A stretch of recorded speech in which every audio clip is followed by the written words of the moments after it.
마르틴 루터의 소규리 문답 산책 시간입니다. 루터는 기독교인이라면 반드시 숙지해야 될 가장 기본적인 기독교적 가르침을 5가지로 이야기를 하죠.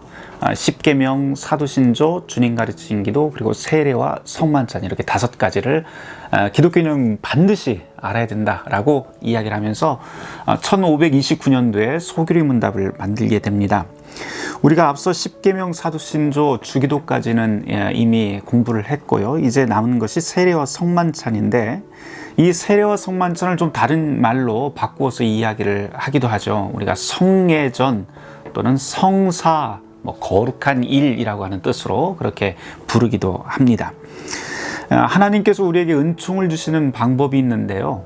보통 하나님의 계시가 우리에게 주어지는 방법이 선포된 말씀, 그러니까 성경 말씀을 설교를 한다든지, 아니면 우리가 함께 말씀을 가지고 나눌 적에 입을 통해서 보이지는 않지만 그 음성을 통해서 듣는 방법이 있죠. 이것을 바로 선포된 말씀이라고 하고, 또 눈에 보이고 또 감각적으로 우리가 맛도 볼 수 있고 눈에도 볼 수 있고 할 수 있는 그러한 방법을 통해서 주시는데, 그것을 보통 우리는 보이는 말씀, 즉 성례전이라고 그렇게 부릅니다. 이 성례전, 라틴어로는 사크라멘툼이라고 그렇게 부르는데요. 이 사크라멘툼이라고 하는 말에는 재미있는 의미가 하나 담겨 있습니다. 절대 훼손되지 않는 하늘의 선물이라고 하는 그런 의미가 이 사크라멘툼이라고 하는 말에 담겨 있어요. 이 사크라멘툼, 성례전이라고 하는 것을 전 세계 기독교가 매우 다양한 그런 교파와 또 형제들이 있는데, 정교회, 로마 가톨릭, 성공회, 또 장로교, 침례교, 메노나이트, 우리 루터교까지 포함해서 그렇습니다. 근데 크게 나누면 정확한 건 아니지만 크게 나눈다면 정교회, 그리고 로마 가톨릭, 그리고 개신교회, 루터교를 중심으로 한 개신교회, 이렇게 이야기를 할 수가 있습니다. 이 각각의 교회들은 이 성례전을 어떻게 분류를 하느냐, 그 분류법이 조금씩 다르기는 해요. 예를 들자면 로마 가톨릭, 우리가 흔히 천주교회라고 하는 것은 7가지의 성사를 이야기를 합니다. 7가지의 성례전을 이야기하는데, 제일 먼저 태어나면은 세례를 받고 유아세례를 받고, 조금 크면은 견진성사, 그 다음에 고해성사, 또 혼배성사, 혼인성사라고도 하죠. 또 성체성사, 우리가 흔히 성만찬이라고 하는 성체성사, 또 사제서품, 또 죽기 전에 하는 종부성사 또는 병자성사라고도 그렇게 이야기를 하는데요. 이렇게 요람에서부터 무덤까지 모든 각각의 인생의 절차에 교회가 개입을 해서 교회가 모든 영혼을 담당한다라고 하는 그런 의미로 성례전을 가톨릭에서는 7가지로 분류를 하곤 합니다. 루터교회를 비롯한 개신교회들은 1520년도에 루터의 교회의 바벨론 포로의 그 정의를 따라서 세례와 성만찬만을 성례전으로 그렇게 받아들입니다. 특별히 좀 재미있는 것 중에 하나는, 우리가 이 성례전이라고 하는 것은 그리스도의 재정의 말씀과 그리고 물질이 결합한다라고 하는데, 거기에 반드시 그리스도의 말씀에 대한 믿음이 있어야 된다니까, 수찬자든지 세례받는 사람이 그런 믿음이 있어야 된다라고 하는 것도 또 하나의 강조점이라고 할 수가 있습니다. 우리가 믿음이라고 하는 것을 또 이야기를 할 때 한 가지 생각을 할 수 있는 게, 믿음이라고 하는 게 그냥 어떤 때는 들어서도 그렇게 믿을 수 있는 경우도 있지만, 때로는 우리가 인간이라고 하는 존재가 그렇지는 않잖아요. 나약하고 흔들리는 존재잖아요. 그러다 보니까 무언가 눈으로 봤으면 좋겠고 맛도 좀 봤으면 좋겠고 한 게 사실 우리의 현실입니다. 그래서 하나님께서는 우리에게 바로 맛보고 볼 수 있는 그런 하늘의 은총을 우리에게 선물로 주신 것이죠. 그런 수단을 주셨는데, 그래서 이 성례전을 이야기할 때 영어로 means of grace 이렇게도 이야기를 합니다. 그래서 means of grace라고 하는 것은 은총의 수단이라고 하는 말인데요. 영어에서는 means of grace라고 이야기를 하지만, 또 원래 라틴어에서는 이것을 뭐라고 하냐면 그냥 signum이라고 그렇게 표현도 합니다. 이 signum이라고 하는 말은 영어의 sign이라고 하는 말과 똑같은 말인데요. 이 signum이라고 하는 이 단어 자체가 또 재밌는 단어예요. 뭐냐면 원래 그 뜻을 보면 소가 밟고 지나간 자리라고 하는 그런 뜻이 이 안에 담겨 있습니다. 비 온 날에 진흙을 소가 밟고 지나가면 거기에 소 발자국이 남죠. 그래서 소가 지나갔지만 소가 보이지는 않지만 그 발자국을 통해서 사람들은 무엇을 아냐면 여기는 소가 밟고 지나갔구나 라고 하는 것을 우리는 가늠하게 됩니다. 마찬가지로 성례전이라고 하는 것, 떡과 포도주 그리고 물이라고 하는 세례의 물이라고 하는 것도 일종의 시그넘, 다시 말해서 하나님의 은총이 밟고 지나간 자리라고 하는 그런 의미로도 우리가 받아들일 수 있을 것 같습니다.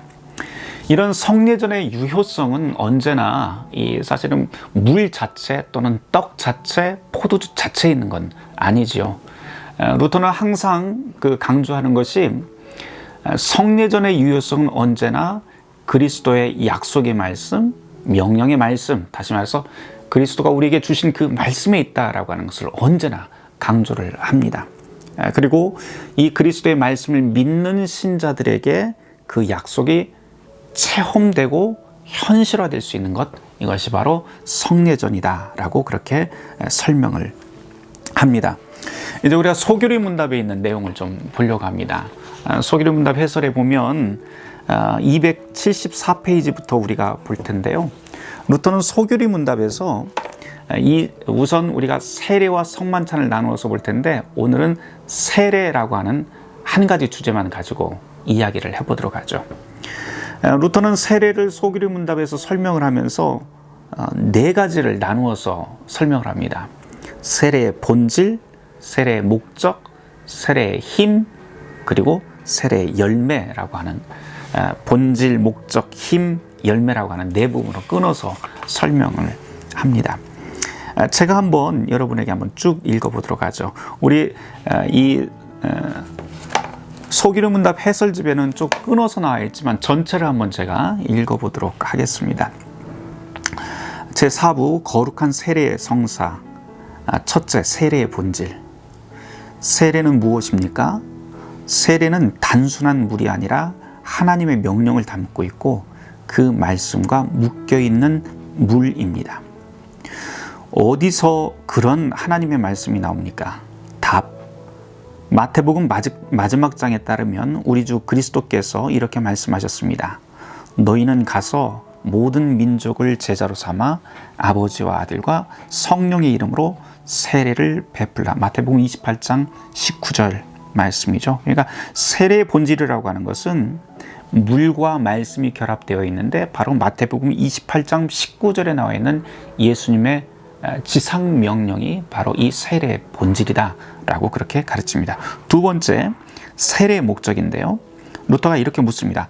세례는 어떤 유익이 있습니까? 라고 말해요. 그러니까 그 목적이라고 하는 것은 어떤 유익이 있는지 우리가 알아야 될 것 아닙니까? 그 유익에 대해서 루터는 이렇게 답을 합니다. 세례는 죄를 용서하고 죽음과 마귀로부터 풀려나게 합니다. 또한 세례는 하나님의 약속과 말씀을 믿는 모든 이들에게 영원한 복락을 안겨줍니다. 그 다음인데요. 어디서 그런 하나님의 말씀과 약속이 나옵니까? 루터는 마가복음 16장 16절을 근거로 듭니다.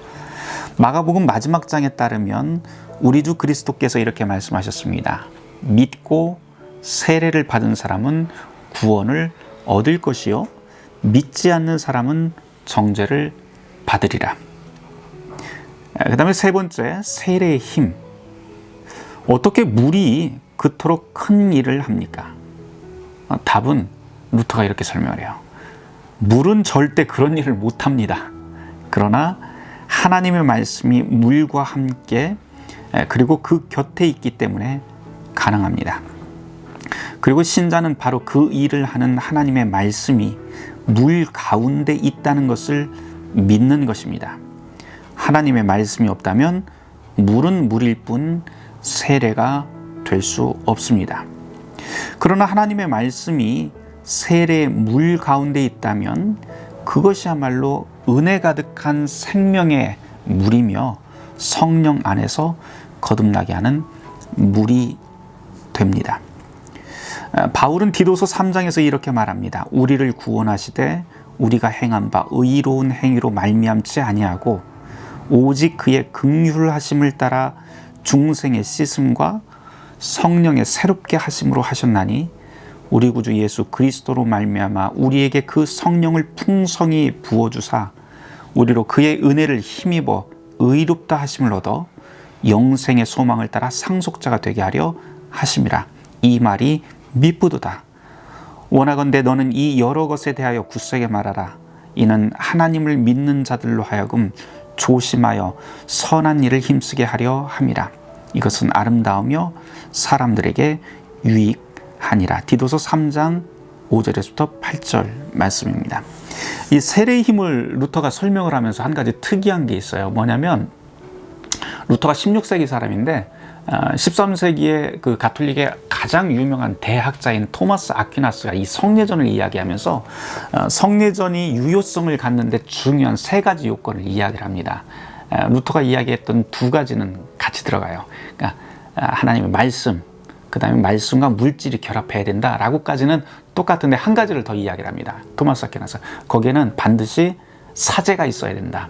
집리하는 사제, 다시 말해서 사도적 계승권을 받은 사제가 있어야 된다라고 그렇게 이야기를 합니다. 그래서 이 사제가 없는 성사는 성사로서 기능, 유효성을 갖지 못한다고 하는 것이 기존 가톨릭의 그런 교리라고 한다면, 루터는 여기에서 한 발짝 조금 더 나아가죠. 뭐냐면 우리는 모두 다 만인 사제직으로서 이미 주님 앞에 제사장으로 세움받은 사람이기 때문에 누구든지 세례와 성찬을 줄 수 있다는 겁니다. 다만 교회 공동체의 질서를 위해서 유사시에는 세례받은 사람의 누구든 그 일을 역할을 할 수 있다라고 하는 그런 가르침을 줍니다.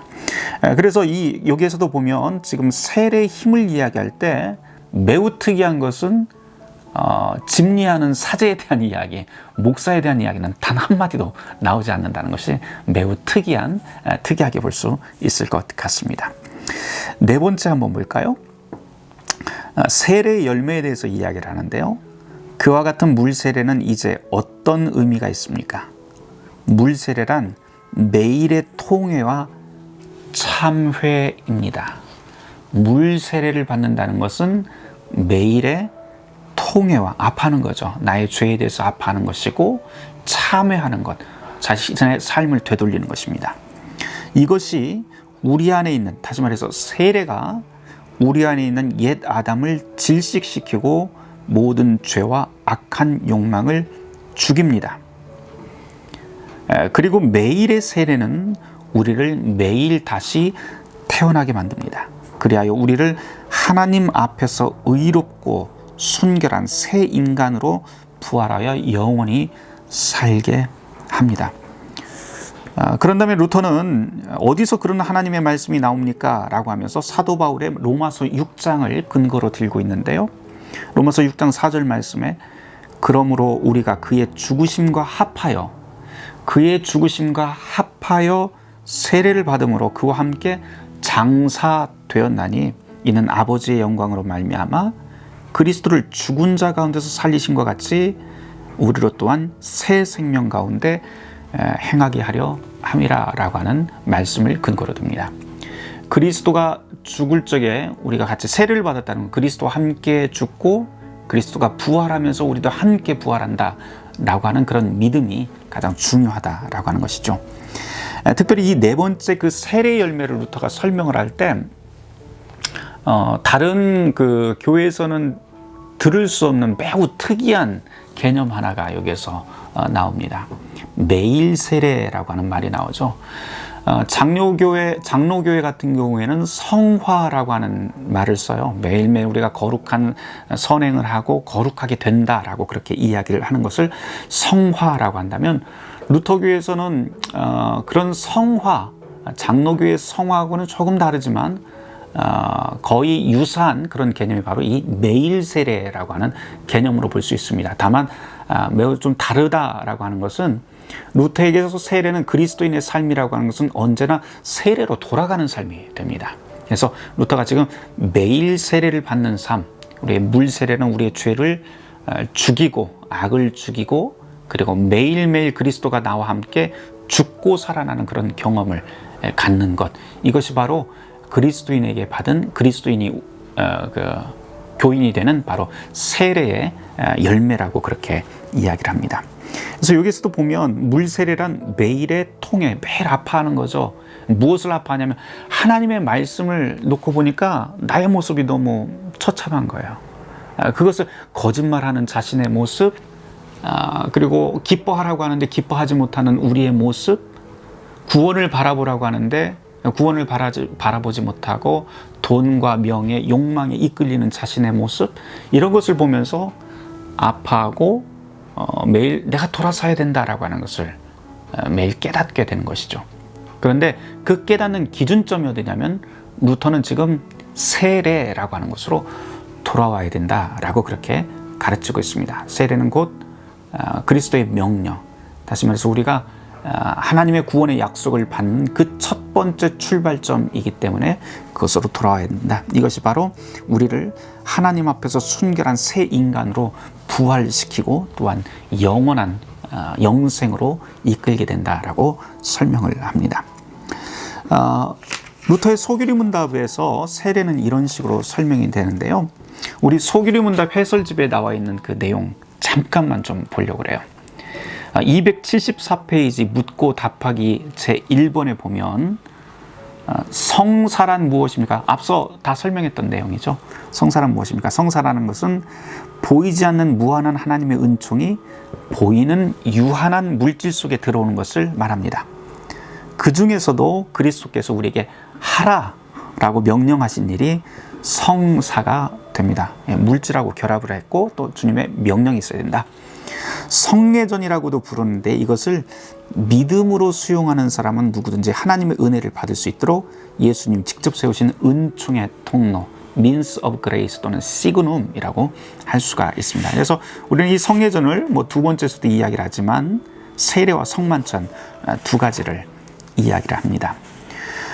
또 277페이지 7번에 보면 세례의 가장 중요한 게 무엇입니까? 라고 하는 그런 질문도 여기에 놓았어요.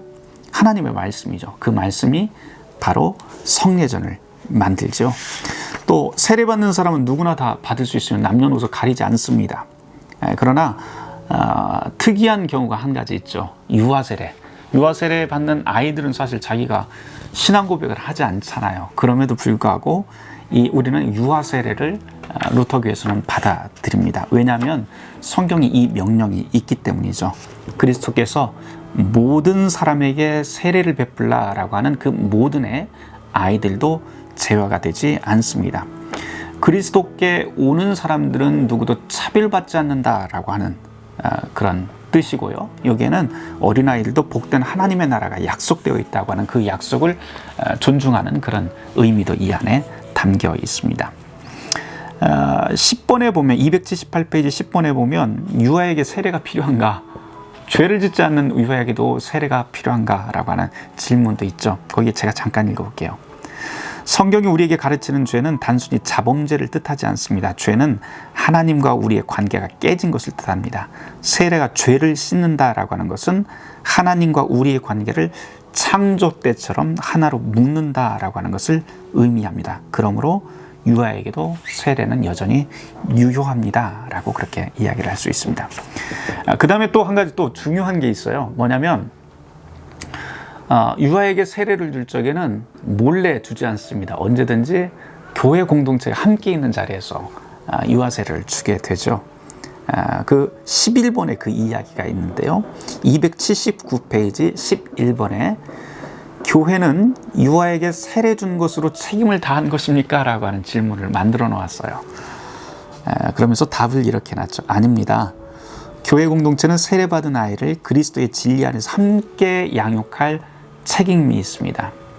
엄마 아빠만 그 양육할 책임이 있는 게 아니고 유아 세례를 줌으로써 이 무력한 아이를 하나님이 붙잡으셨다라고 하는 그 하나님의 약속이 있다라고 하는 것을 이제 교회 공동체가 함께 보면서 하나님이 이 아이를 어떻게 키워나가는지 그것을 우리가 확인하며 은혜롭게 증언할 수 있는 그러한 증언 공동체가 되는 것이죠.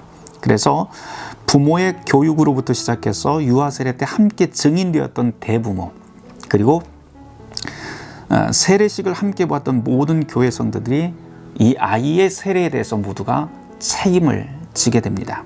이런 아이가 자라서 신앙교육을 받고 스스로 신앙을 고백하는 견신내 또는 입교 때까지 이 교육 그리고 책임이 유지되어야 합니다 라고 그렇게 설명하고 있습니다. 입교라고 하는 것은 교회마다 조금씩 다르기는 한데요, 입교라고 하는 것은 그 교회 가족이 되는 허입이라고도 또 이야기를 할 수가 있습니다. 아주 짧게 이제 좀 정리를 하려고 그래요.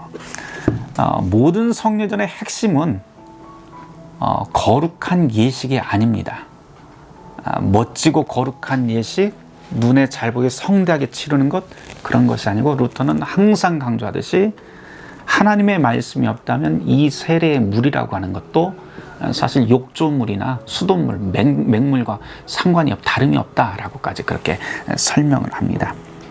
오직 성례전을 거룩하게 만드는 것은 하나님의 말씀이고 그 말씀에 대한 믿음이 성례전의 유효성을 우리에게 발휘를 할 수가 있습니다. 그래서 세례를 한마디로 요약한다면 이렇게 말을 할 수가 있을 것 같아요.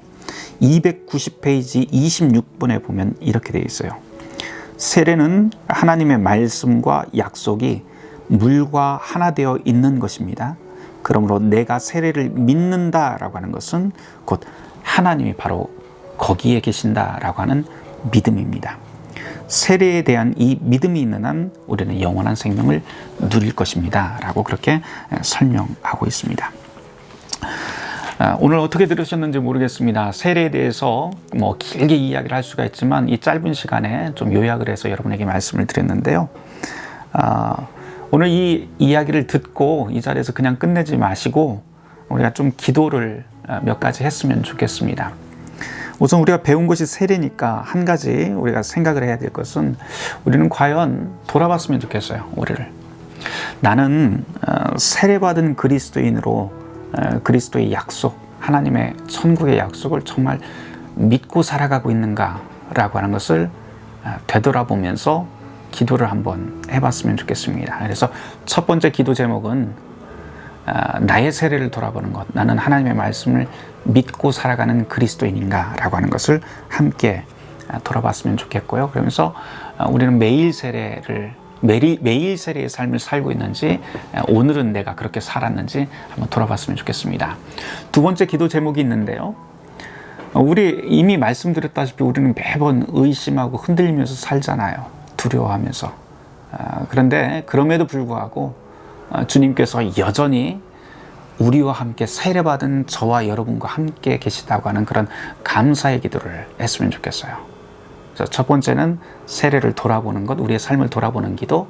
두 번째는 무력한 우리를 붙잡아 주신 하나님에 대한 감사의 기도, 이것을 함께 하고요. 세 번째로 기도해야 될 제목은 우리가 지금 전 지구적으로 코로나라고 하는 그런 상황 한가운데서 저희가 엄중한 시간을 보내고 있습니다. 이 코로나 상황에서 어떤 면에서 보자면 모든 게 다 코로나가 핑계가 돼서 우리가 살아가고 있는 것 같은데요. 코로나를 핑계대지 않고 주님께서 우리에게 주신 가정, 직장, 국가 이 안에서 건실하게 살아갈 수 있도록, 그리고 내가 무슨 일을 할 수 있는지 돌아볼 수 있도록 우리가 주님께 구하는 그런 기도를 한번 해보았으면 좋겠습니다. 세 가지 기도입니다. 세례를 돌아보고, 그리고 세례에 대한 감사, 그리고 코로나 상황에서 가정, 국가, 교회, 그리고 우리의 삶의 자리를 위해서 기도해 보시길 바랍니다.